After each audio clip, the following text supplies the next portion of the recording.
Kakek dan cucu di Tasikmalaya tewas tertabrak kereta api.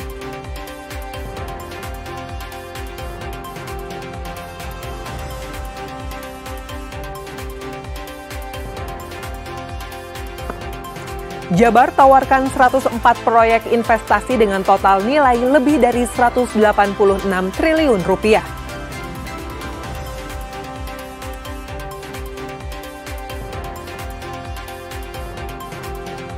Kisah maestro seni patung Indonesia membangun patung Garuda Wisnu Kencana atau GWK di Bali diangkat dalam sebuah film.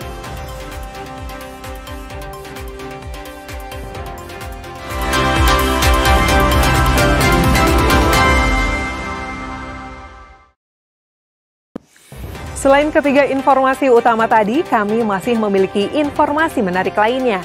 Saya Mita Handayani akan menemani Anda dengan berita independen terpercaya. Kita simak Kompas Jabar selengkapnya.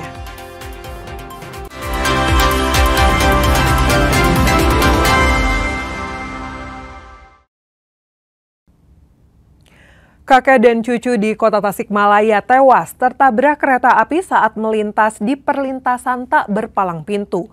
Kedua jenazah langsung dievakuasi tim Inafis Polres Tasikmalaya Kota menuju Rumah Sakit Dr. Soekarjo Tasikmalaya. Dua orang kakek dan cucu tewas tertabrak kereta api di perlintasan tak berpalang pintu tepatnya di Kelurahan Awipari, Kecamatan Ciberem, Kota Tasikmalaya, Minggu siang. Korban diketahui bernama Uun, warga asal Kelurahan Kecamatan Indihiang, Kota Tasikmalaya, dan cucunya bernama Idraki, usia 9 tahun, warga Cicirug, Kelurahan Cikalang, Kecamatan Tawang, Kota Tasikmalaya. Kejadian berawal saat kedua korban boncengan naik sepeda motor akan menemui saudaranya di Kelurahan Awipari Tengah, Kecamatan Ciberem. Tepatnya di Jalan Sepur Awipari, korban Uun tidak menoleh kanan kiri. Sebelumnya korban sudah diberitahu warga yang sedang berada di sawah. Namun dihiraukan korban hingga akhirnya kedua korban tertabrak kereta api. Rumah sana emang kita mau main, cuman orang tua sama anak saya duluan mau menjemput saudara. Ada kepentingan apa dengan saudara, Pak, rencananya? Ini Menjemput silaturahmi, Pak. Bapak tahu informasi tertabrak gimana, Pak? Dari siapa? Dari kakak saya, Pak. Kita telepon, saya informasi ada orang yang ketabrak di sini. Saya langsung ke sini. Dari rumah itu pakai apa tuh korban, Pak? Pakai motor. Warga yang berada di lokasi langsung melapor ke Polsek Ciberem. Tak hanya itu, petugas stasiun kereta api Awipari yang berjarak 1 km langsung datang ke lokasi. Memastikan terutama laka lantas ya yang terjadi di pintu perlintasan Awipari yang emang pintunya tidak memakai pintu, ada laka lantas 2 orang menjadi korban, yaitu terutama bapak-bapak dan anak mungkin cucunya masih kecil yang aslinya dari Indihiang dan akan menuju ke saudaranya di Awipari, tertempel di pintu perlintasan. Untuk data masih diselidiki oleh pihak kepolisian. Kedua jasad korban langsung dievakuasi tim Inafis Polres Tasikmalaya, kemudian dibawa menuju kamar mayat Rumah Sakit Dr. Soekarjo Tasikmalaya. Dede Ibin, Kompas TV, Tasikmalaya, Jawa Barat. Sejumlah harga sayuran dan bahan pokok di pasar tradisional Kosambi, Kota Bandung mengalami kenaikan dalam 2 pekan terakhir. Kenaikan harga ini membuat pedagang mengeluh karena penjualan menurun akibat daya beli masyarakat yang ikut melemah. Harga sayuran yang biasanya stabil kini naik 2 kali lipat seperti wortel yang sebelumnya dijual Rp12.000 per kilogram, kini menjadi Rp24.000 per kilogram. Kenaikan harga juga terjadi pada sawi hijau dari Rp8.000 menjadi Rp14.000 per kilogram. Begitu juga timun dari Rp8.000 menjadi Rp14.000 per kilogram. Kenaikan juga terjadi pada semua jenis cabai. Cabai Tanjung kini dijual Rp90.000 dari sebelumnya Rp60.000 per kilogram. Cabai merah naik dari Rp60.000 menjadi Rp80.000 per kilogram. Sedangkan cabai keriting juga naik dari Rp60.000 menjadi Rp80.000 per kilogram. Pedagang mengaku kenaikan harga ini sudah berlangsung selama 2 pekan terakhir. Mereka memperkirakan penyebabnya adalah faktor cuaca dan berkurangnya pasokan dari daerah penghasil sayuran. wortel, sawi hijau, sawi pakcoy sama sawi putih, semua sayuran naik kan. Dari berapa ke berapa, Bu? Wortel itu dari 12 sekarang 24. Terus sawi hijau dari 8 sekarang 14, 15. Sama dengan pakcoy. Timun dari 8 sekarang 12.000. Kalau penjualan gimana? Penjualan yang otomatis rada mengurangi. Kenaikan jumlah komoditi sayuran seperti cabai dikeluhkan oleh pembeli. Agar semua kebutuhan bisa terpenuhi, mereka terpaksa mengurangi jumlah belanja. Iya, pada naik, apalagi cabai merah ini 8.000 satu on. Oh. 80 kilo cabai lanjut. Biasanya 4. Ibu mensiasatinya gimana, Bu? Mensiasatinya ya gitu, sekarang dikurangin aja cabainya. Oh. Kalau mau masak. Tak hanya sayuran, harga kebutuhan pokok lain seperti telur ayam juga mengalami kenaikan menjadi Rp30.000 per kilogram. Dengan harga yang terus berubah dan sulit diprediksi, pedagang mengaku penjualan semakin sepi karena pembeli menurun. Sebelumnya sempat 29. Mungkin karena ada program MBG, jadi kenaikan. Kalau untuk penjualan gimana? Kalau minggu ini ada penurunan sih ya, kisaran 30%-an. Jadi ini ya penjualan menurun. Ya. Kenaikan harga bahan pokok dan sayuran ini diharapkan tidak berlangsung lama. Pedagang berharap pasokan kembali normal agar harga bisa turun dan daya beli masyarakat kembali pulih. Sunandar, Kompas TV, Bandung, Jawa Barat. Pemerintah Provinsi Jawa Barat bersama Bank Indonesia Jawa Barat menggelar West Java Investment Summit atau WJIS 2025. Dalam forum investasi tahunan kali ini, Jabar menawarkan 104 proyek investasi senilai lebih dari 186 triliun rupiah.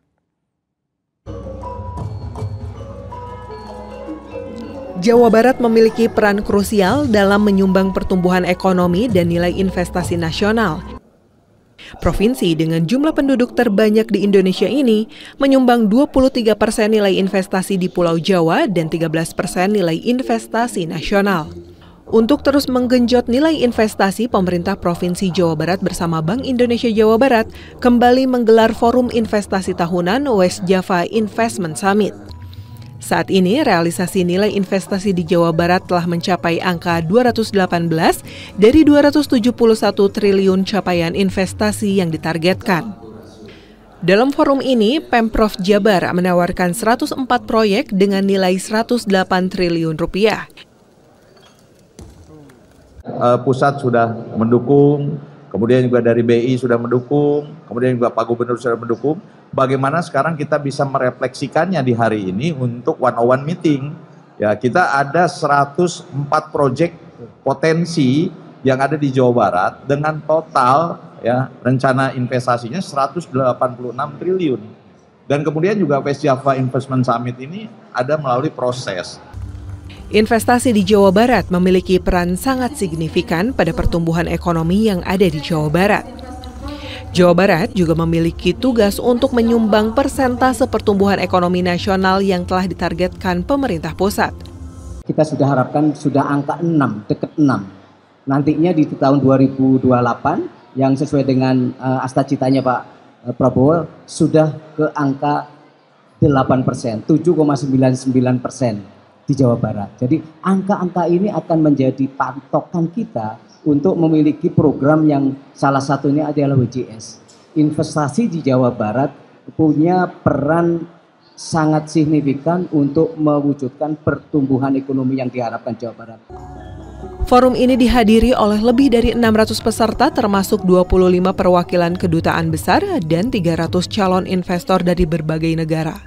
Proyek-proyek unggulan di bidang pengelolaan limbah, kawasan industri, hilirisasi, dan infrastruktur akan menjadi sorotan utama dalam forum investasi berskala internasional tersebut.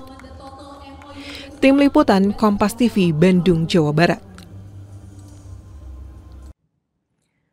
Sementara itu, Gubernur Jawa Barat Deddy Mulyadi menegaskan bahwa seluruh investasi di Jawa Barat harus selaras dengan penataan ruang yang berkarakter budaya Sunda.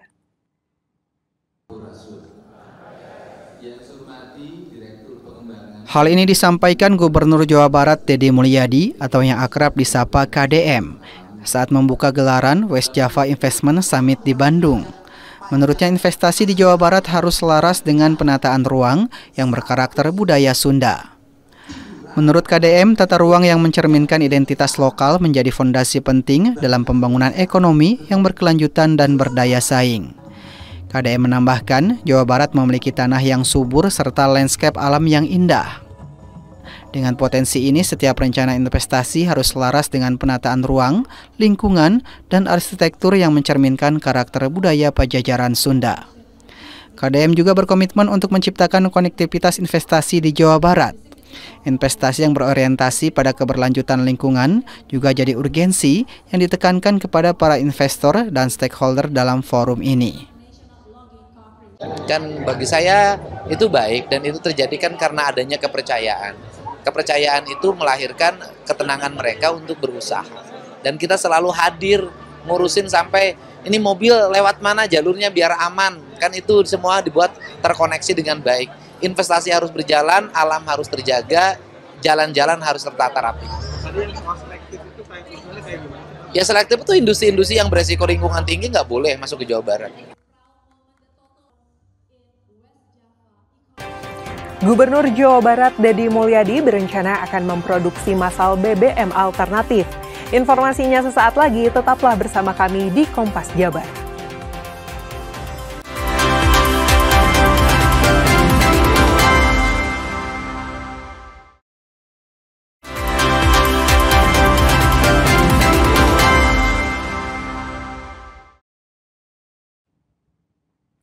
Saudara, warga Kota Bandung dinilai jempolan dalam mendonorkan darah.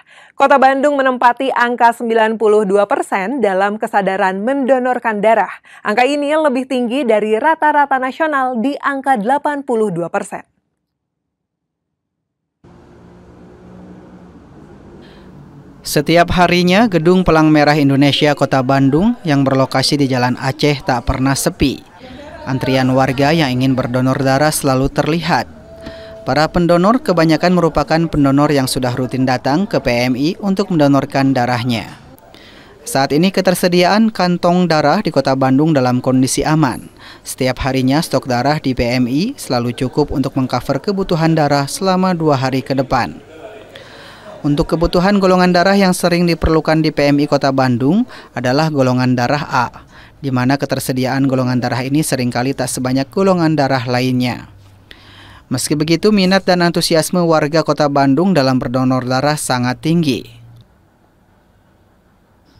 Kalau untuk Bandung udah jempolan, 2 jempol malah. Ke proses kesadaran untuk berdonor darah Bandung itu udah di 92%. Sementara nasional aja kesadaran untuk berdonor darah itu cuma 82%. Jadi Bandung udah berlebih gitu. Manfaat bagi kesehatan serta rasa kebermanfaatan bagi bersama membuat donor darah jadi agenda rutin para pendonor. Ngerasa nyaman ya begitu ikutan donor tuh, buat diri sendiri juga ngerasa lebih sehat, terus saya bisa bantu orang itu sesuatu gitu buat saya ya gitu kan.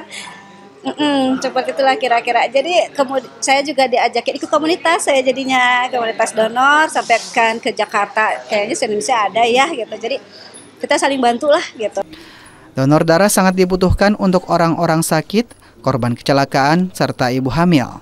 Donor darah juga bermanfaat bagi kesehatan pendonor, seperti menjaga kesehatan jantung dan sirkulasi darah, mengurangi jumlah kolesterol jahat, meningkatkan produksi sel darah merah, serta manfaat lainnya.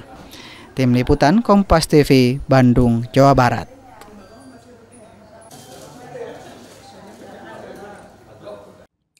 Jadi provinsi dengan pondok pesantren terbanyak, yakni sejumlah lebih dari 12.000 pesantren, Pemprov Jabar berkomitmen menjaga kesehatan para santri dengan menggelar deklarasi pesantren sehat dan aksi bergizi. Hal ini juga sebagai usaha memperbaiki kualitas kesehatan para santri yang merupakan anak-anak generasi penerus bangsa. Kegiatan aksi bergizi dan jumsih dilaksanakan secara serentak di 27 kabupaten kota se-Jawa Barat dan disaksikan oleh Wakil Gubernur Jawa Barat. Kegiatan ini diawali dengan senam bersama yang diikuti dengan antusias oleh para santri dan santriwati, dilanjutkan dengan makan telur dan buah bersama sebagai bagian dari kampanye gizi seimbang. Bagi santriwati, kegiatan ini juga menjadi momentum penting dalam pemberian tablet tambah darah untuk mendukung pencegahan anemia dan meningkatkan kesehatan remaja putri. Selain itu, dilakukan pula edukasi kesehatan yang mengajak para santri untuk lebih peduli terhadap kebersihan diri, lingkungan, serta pentingnya pola makan bergizi dalam mendukung aktivitas belajar di pesantren.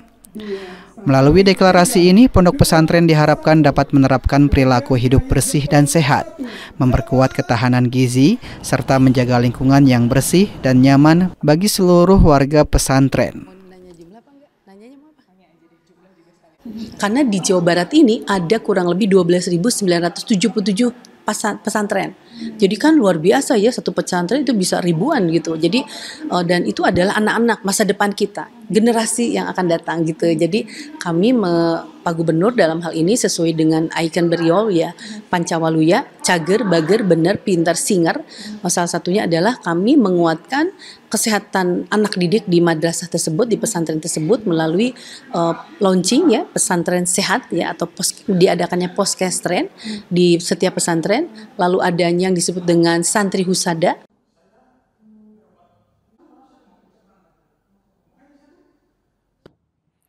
Gubernur Jawa Barat Deddy Mulyadi akan menandatangani MOU dengan penemu energi alternatif dari jerami, Bobby Boss. KDM menyebut produksi skala kecil sudah akan dimulai. Gubernur Jawa Barat Deddy Mulyadi dirinya akan tandatangani MOU dengan penemu energi alternatif dari jerami, Bobby Boss. KDM menyebut produksi skala kecil sudah akan dimulai pada minggu depan. Meski masih pro dan kontra, KDM tancap gas kembangkan kerjasama dengan produk energi terbarukan berupa bahan bakar mesin dari jerami dengan merek bahan bakar original buatan Indonesia atau Bobby Boss. KDM sebelumnya sudah melakukan uji coba pada mesin traktor di Lembur Pakuan, Subang. Lokasi uji coba dilakukan di sawah pribadinya. Oh iya, nanti besok tanda tangan MOU dengan yang menemukan ide dan gagasan itu. Jadi langsung tindak lanjut, karena itu kan sudah barang yang harus terjaga hak intelektualnya kan. Anak muda itu kan harus dihargai. Maka besok MOU dan mulai minggu depan sudah produksi dengan skala kecil dulu. Itu berarti dilakukan oleh Pemprov Jabar? Enggak, oleh pribadi. Pemprov lama. Saya nggak mau menggunakan uang negara, nggak mau.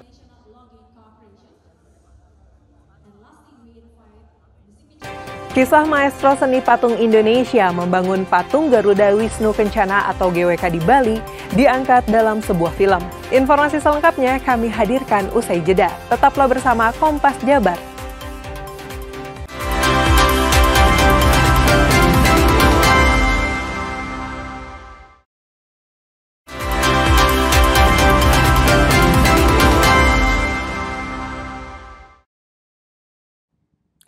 Gramedia dan Al-Kosbah menggelar program mewarnai online keluarga yang menghimpun lebih dari 1.000 peserta. Seluruh biaya partisipasi diwakafkan melalui dompet duafa untuk penyaluran Al-Quran.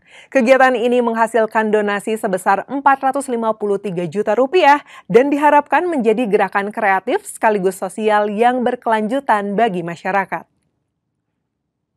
Mungkin 100 hari ya, kurang dari 100 hari udah menuju Ramadan. Sebanyak 1.200 peserta dari berbagai wilayah di Sumatera hingga Pulau Jawa mengikuti program mewarnai online yang diselenggarakan oleh Gramedia berkolaborasi dengan Al-Kosbah. Biaya partisipasi sebesar Rp35.000 dari para peserta, seluruhnya diwakafkan melalui dompet duafa untuk penyaluran Al-Quran. Melalui kegiatan ini, Gramedia fokus menyediakan sarana literasi serta menjadikannya sebagai gerakan kreatif yang memupuk kepedulian sosial sejak dini. Ya, penyerahannya nanti teman-teman dompet duafa bisa ke berbagai lembaga. Tadi hanya simbolik aja kepada teman-teman panti asuhan, tapi nanti teman-teman dompet duafa dari pasti sudah memikirkan kemananya. Ya, kita pasrahkan aja karena beliaunya yang memang paling berat untuk menyalurkan. Jadi kolaborasi yang bagus ini tentunya akan memberikan kita inspirasi yang baik. Aktivitas mewarnai dihadirkan dalam format digital yang dapat diakses kapan saja, sehingga orang tua dan anak bisa mengerjakannya secara santai di rumah. Al-Kosbah mendukung penyediaan materi visual yang aman dan menarik bagi anak. Lomba menggambar mewarnai dengan menggabungkan dengan program wakaf Al-Quran. Jadi ini hal yang menarik sekali, ya, merupakan kegiatan positif, edukatif buat masyarakat, bagaimana kita mendidik anak kita untuk mencoba mengekspresikan, ya, dengan menggambar, dengan mewarnai, yaitu dengan kegiatan wakaf, ya, dengan pendaftaran yang memang diperuntukkan untuk wakaf Quran. Nilai donasi yang terkumpul lebih dari Rp453 juta dari kegiatan Happy Family Coloring ini disalurkan ke dompet duafa, yang memastikan seluruh alokasi wakaf disalurkan untuk memperdayakan masyarakat dan pendidikan. Membuat partisipasi dalam program ini memberikan dampak nyata bagi sesama. Ini merupakan amanah yang dititipkan ke dompet duafa, dan ini juga menjadi bukti kepercayaan publik bagaimana kita mengelola donasi sebaik mungkin. Dan nilai 453 juta ini juga insya Allah cukup bermanfaat untuk banyak saudara-saudara kita yang hari ini mungkin belum bisa merasakan nikmatnya membaca Al-Quran hingga di pelosok negeri. Jadi mudah-mudahan ini kolaborasi yang berkesinambungan dan bisa berkelanjutan untuk yang akan datang. Diharapkan kegiatan kreativitas dan sosial ini menjadi variasi materi yang lebih luas di seluruh masyarakat. Tim Liputan Kompas TV, Bandung, Jawa Barat.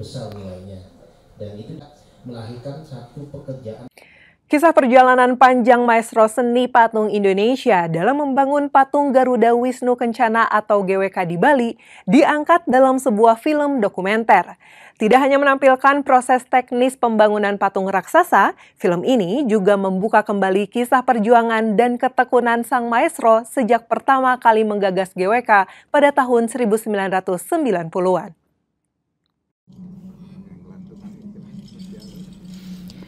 Film dokumenter berjudul Sculpting the Giant membuka kembali kisah perjuangan dan ketekunan sang maestro seni patung Indonesia Nyoman Nuarta sejak pertama kali menggagas GWK pada tahun 1990-an. Bukan hanya sebagai rekaman pembangunan sebuah patung, film dokumenter ini juga catatan sejarah tentang ketekunan, kreativitas, dan konsistensi seorang seniman besar Indonesia yang percaya bahwa karya monumental lahir dari perjuangan tanpa henti.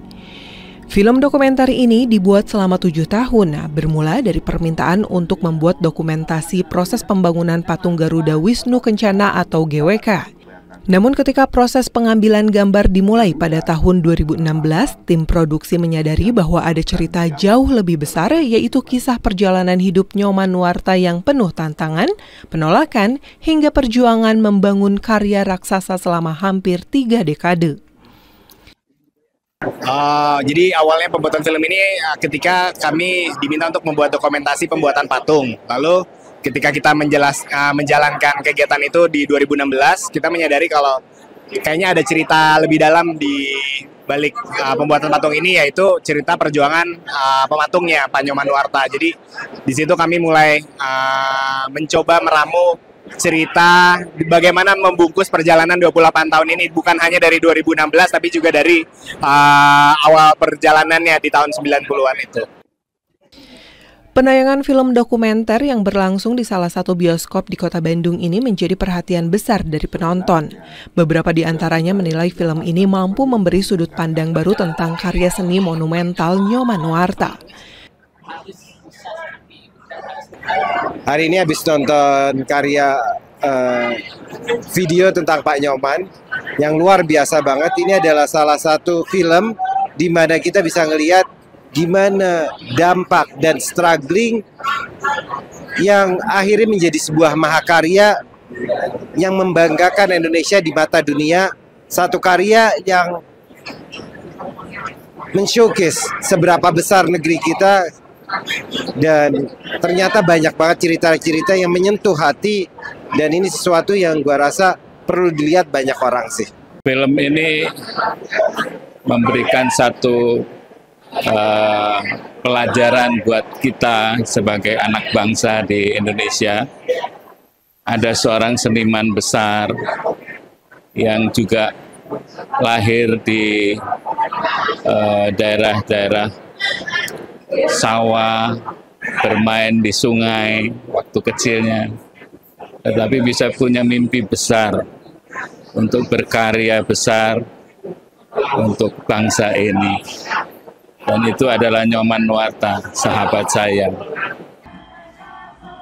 Dokumenter ini diharapkan mampu memberi perspektif baru tentang GWK, bahwa di balik kemegahannya ada cerita panjang tentang mimpi dan kegigihan seorang Nyoman Nuarta. Azif Fardiansyah, Kompas TV, Bandung, Jawa Barat. Saudara, fenomena La Nina yang selama ini memicu peningkatan curah hujan dilaporkan mulai melemah.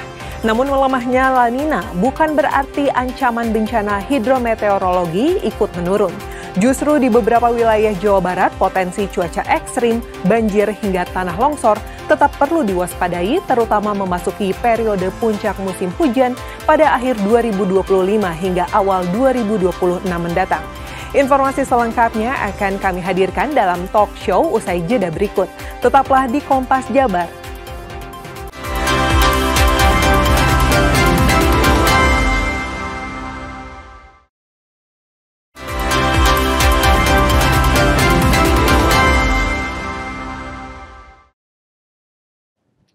Assalamualaikum warahmatullahi wabarakatuh. Saudara, kembali berjumpa dalam Sapa Jabar. Saya Hedanun akan menemani pagi hari Anda selama 30 menit ke depan. Kita akan membahas mengenai cuaca ekstrim dan dampaknya terhadap lingkungan di Jawa Barat atau Bandung Raya, begitu. Ibu, kalau tadi saya sudah berbicara di depan bahwa ada perubahan cuaca atau misalkan perubahan cuaca yang sekarang ini yang dialami di daerah Bandung Raya, itu bagaimana itu, Ibu? Ya, memang saat ini wilayah Jawa Barat khususnya Bandung Raya sudah memasuki musim hujan. Memang awal musim hujan di wilayah Jawa Barat itu sangat bervariasi. Tapi sekarang sudah hampir seluruh wilayah Jawa Barat, hanya sedikit bagian utara yang masih di periode peralihan. Tentunya di masa sudah masuk musim hujan ini, tentunya ya intensitas curah hujan meningkat gitu kan. Dari dampak meningkat ini bisa ada pada kategori sedang, terus lebat hingga sangat lebat, ini yang berpotensi ke cuaca ekstrim. Sehingga saat ini masyarakat tentunya sudah banyak yang merasakan beberapa hari hujan gitu, intensitasnya tinggi. Seperti itu kondisinya. Itu karena apa itu?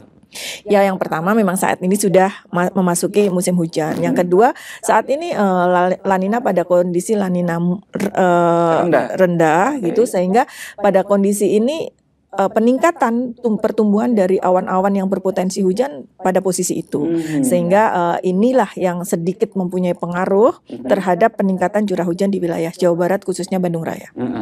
Kan kalau misalkan yang sekarang yang dialami gitu kan udah masuk November, berarti ini udah masuk ke dalam kategori La Nina periode 2 atau bagaimana? Ya, saat ini kondisi La Nina kita lemah dan diprediksi sampai dengan akhir Desember, bahkan awal Januari kita masih pada periode La Nina lemah ini. Sehingga dengan kondisi La Nina lemah ini tentunya potensi untuk meningkatnya curah hujan ada.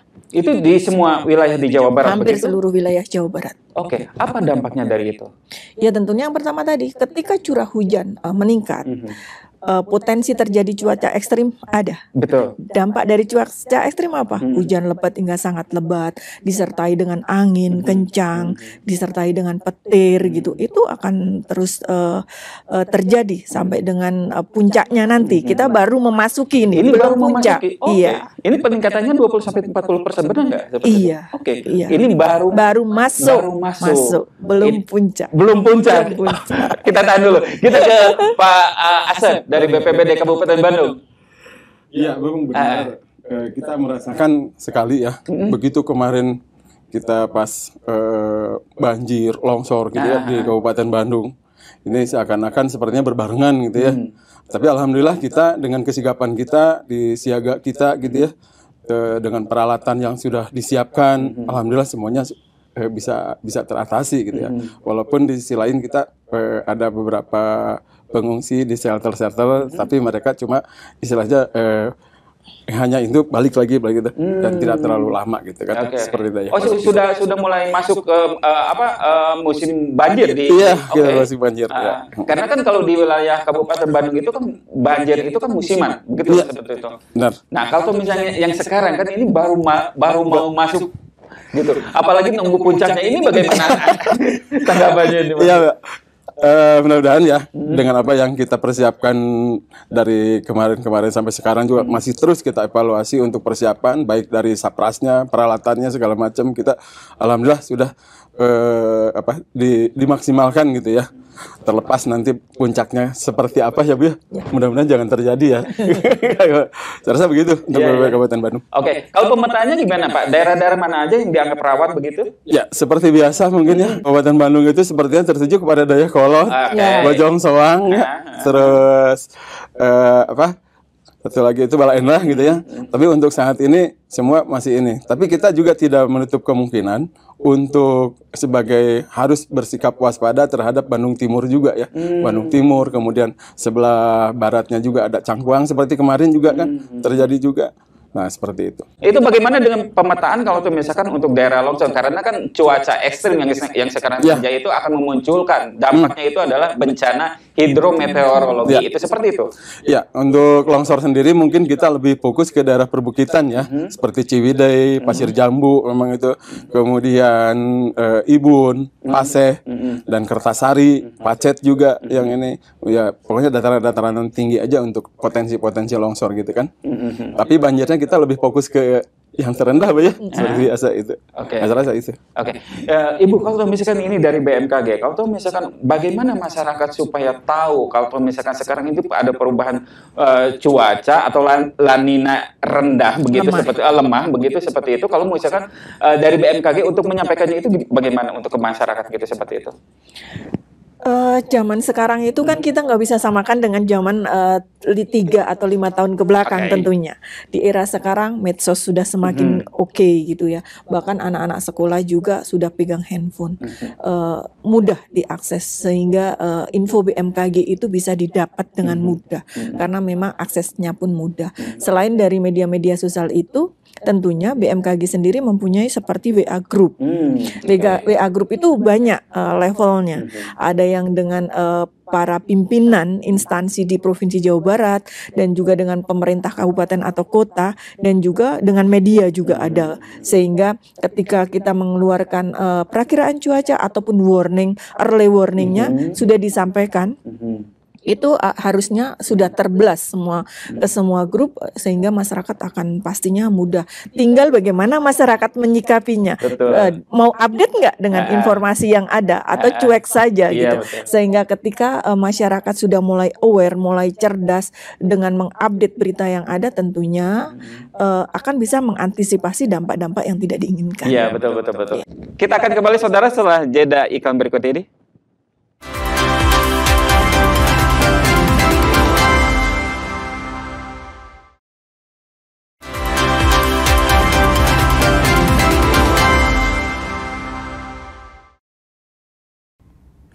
Pembangkit listrik tenaga surya terapung Cirata, Purwakarta menjadi pelopor energi hijau terbesar di Asia Tenggara. Keberadaan PLTS terapung Cirata dapat menekan emisi karbon hingga 214.000 ton per tahun.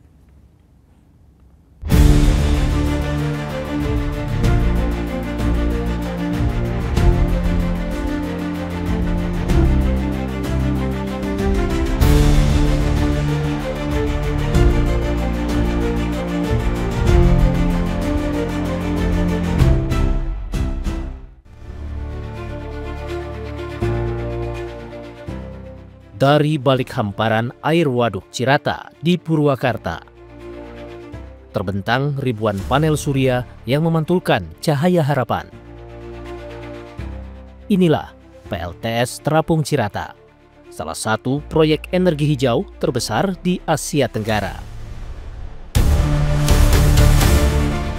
Dengan kapasitas awal 192 MW, PLTS Terapung Cirata menyumbang sekitar 1/1000 kebutuhan listrik nasional per tahun.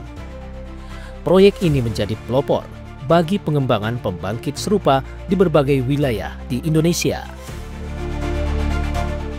PLTS Cirata mampu menekan emisi karbon hingga 214.000 ton per tahun. Dari setiap kilowatt listrik yang mengalir, terpancar harapan untuk masa depan yang lebih hijau.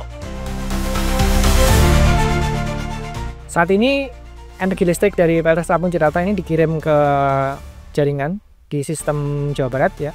Nah, ini terhubung ke gardu induk Cirata yang terhubung ke Purwakarta dan Padalarang. Dan kalau pemanfaatannya yaitu sudah karena terhubung ke sistem interkoneksi ya, jadi langsung dimanfaatkan ke seluruh konsumen di jaringan listrik di Jawa Bali. Melalui pembangunan pembangkit ramah lingkungan dan inovasi layanan seperti Renewable Energy Certificate atau REC, PLN menghadirkan cara baru bagi masyarakat untuk ikut berperan dalam transisi energi bersih. Kini, siapapun dapat memastikan bahwa listrik yang digunakan berasal dari sumber energi terbarukan, cukup melalui aplikasi PLN Mobile. Transformasi energi hijau juga tercermin dari meningkatnya minat pelanggan terhadap layanan REC di Jawa Barat. Hingga triwulan ketiga tahun 2025 menunjukkan jumlah transaksi kumulatif pelanggan REC periode Januari sampai dengan September mencapai 3.398 kali dengan total penjualan 1.224.545 unit REC.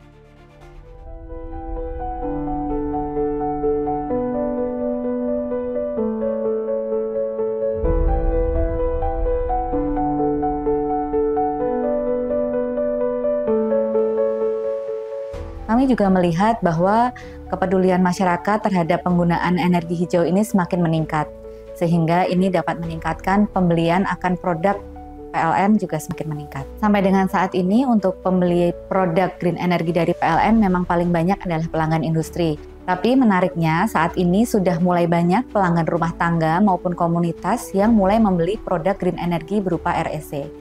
Ini menunjukkan bahwa produk green energy dari PLN tidak eksklusif tapi juga bisa dinikmati oleh seluruh masyarakat. Dari Cirata, energi matahari disulap menjadi daya yang menerangi hingga pelosok negeri.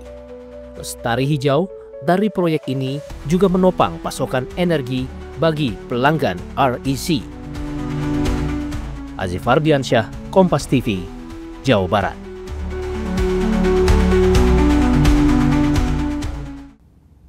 Para santri di Pesantren Darul Hidayah Bandung memproduksi lampu hemat energi berbasis tenaga surya. Lampu Linmar ini diciptakan untuk menjadi solusi penerangan di wilayah terpencil.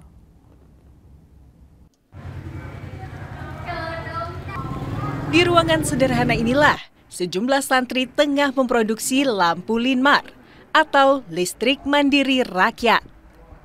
Dengan terampil, mereka menyolder komponen elektronik, merakit dudukan, hingga menguji kualitas lampu. Lampu Linmar ini diproduksi untuk wilayah-wilayah pelosok negeri yang belum teraliri listrik.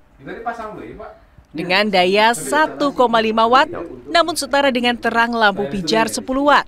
Lampu ini menjadi cahaya harapan bagi warga yang selama ini bergantung pada lampu minyak. Proses produksi lampu Linmar ini bekerja sama dengan CSR, sehingga dibagikan secara gratis bagi masyarakat yang membutuhkan. Setiap harinya, santri mampu memproduksi 15 paket Linmar.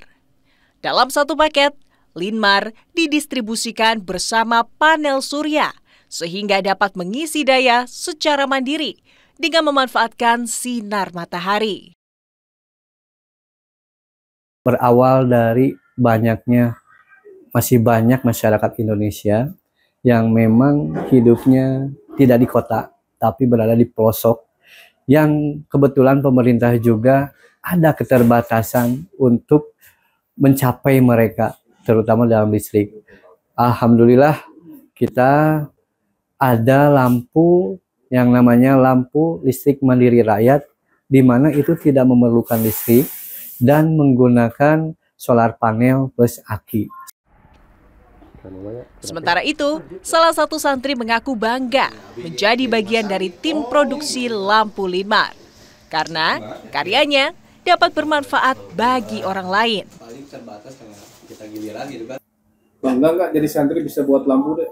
Bangga sekali, secara tidak langsung jadi tidak ngaji saja gitu dipelajari, tapi ilmu dunia juga dipelajari gitu. Berarti nanti bisa jadi bekal kalau udah lulus jadi santri ya? Ya, jadi ya, amin.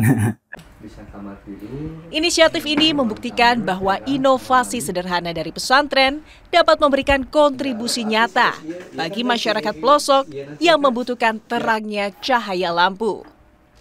Tim Liputan, Kompas TV, Bandung, Jawa Barat.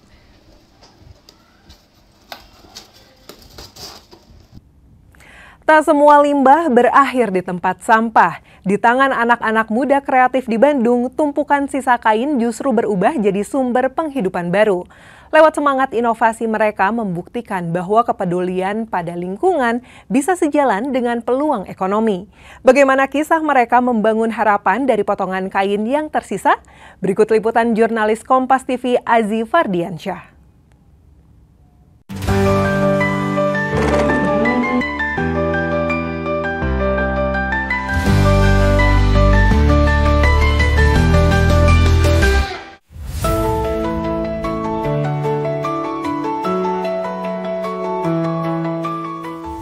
Di sebuah bangunan sederhana di kawasan Kopo, Kota Bandung.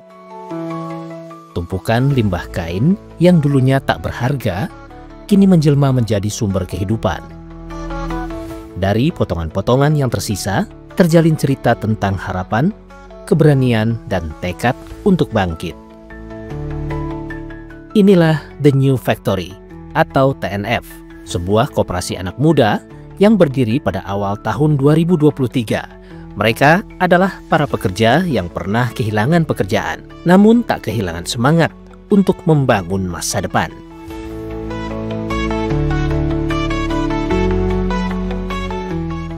TNF dikelola oleh 8 anggota yang juga pemiliknya. Bersama-sama, mereka menghasilkan 3 produk utama, di antaranya merchandise ramah lingkungan untuk perusahaan, fashion berkelanjutan dengan merek TNFS, serta Copo, papan padat dari limbah tekstil yang digunakan untuk interior, kedap suara, hingga karya seni.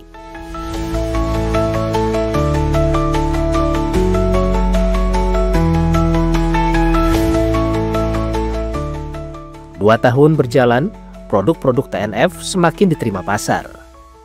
Mereka bekerja sama dengan berbagai perusahaan ternama. Jadi kami menggunakan limbah tekstil atau limbah fashion itu karena memang bahannya sangat banyak, berlimpah, dan sebenarnya tidak terolah sama sekali. Practically bisa dibilang tidak terolah sama sekali karena di Indonesia sendiri ada 1,2 juta ton limbah tekstil yang dihasilkan, tetapi kurang dari 15% yang didaur ulang lagi. Jadi itu artinya ada jutaan ton yang limbah tekstil yang dibuang ke lingkungan kita, dibakar, mencemari lingkungan.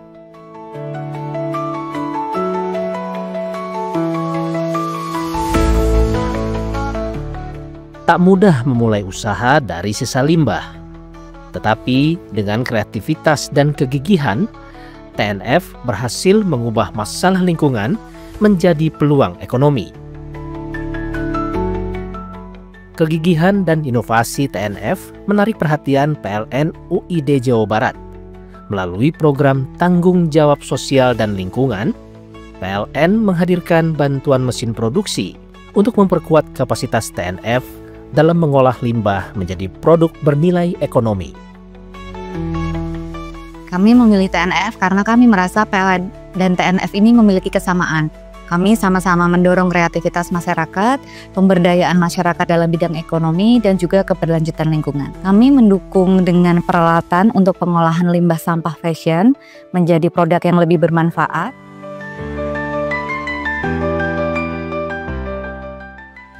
Setiap potongan kain yang disambung di sini adalah simbol energi baru, energi kehidupan yang menyalakan harapan banyak keluarga. The New Factory dan PLN membuktikan bahwa cahaya bisa lahir dari limbah dan harapan bisa tumbuh dari tangan yang tak pernah lelah bekerja.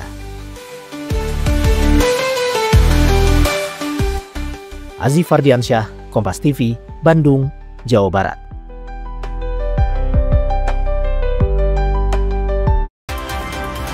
Saudara, dengan berakhirnya informasi tadi sekaligus mengakhiri Kompas Jabar episode hari ini.